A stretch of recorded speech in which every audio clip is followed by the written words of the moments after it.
ఓం నమో వెంకటేశాయ. నేను మీ శ్రీనివాస్ భక్తి మార్గానికి స్వాగతం. ఎటువంటి దర్శన టికెట్ లేకుండా తిరుమల తిరుపతి వెళ్తున్నటువంటి శ్రీవారి భక్తులకి మీకు దర్శన టికెట్లు అన్నది తిరుపతి రైల్వే స్టేషన్ దగ్గరలో విష్ణు నివాసంలో మనకి ఇవ్వడం జరుగుతుందండి.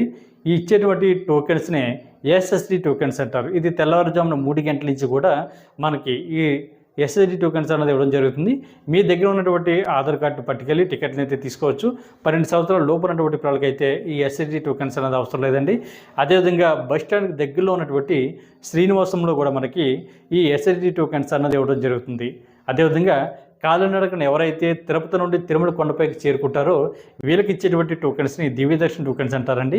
అలిపిరి మెట్ల మార్గం దగ్గర ఉన్నటువంటి భూదేవి కాంప్లెక్స్లో మనకి ఈ దివ్యదర్శన టోకెన్స్ అన్నది ఇవ్వడం జరుగుతుంది. అక్కడ కూడా మీ ఆధార్ కార్డును పట్టుకెళ్ళి టోకెన్స్ అన్నది తీసుకోవచ్చు. అదేవిధంగా శ్రీవారి మెట్ల మార్గంలో కూడా మెట్లు ఎక్కుతున్నప్పుడు మధ్యలోనే ఈ దివ్యదర్శన టోకెన్స్ అన్నది ఇవ్వడం జరుగుతుంది. కాబట్టి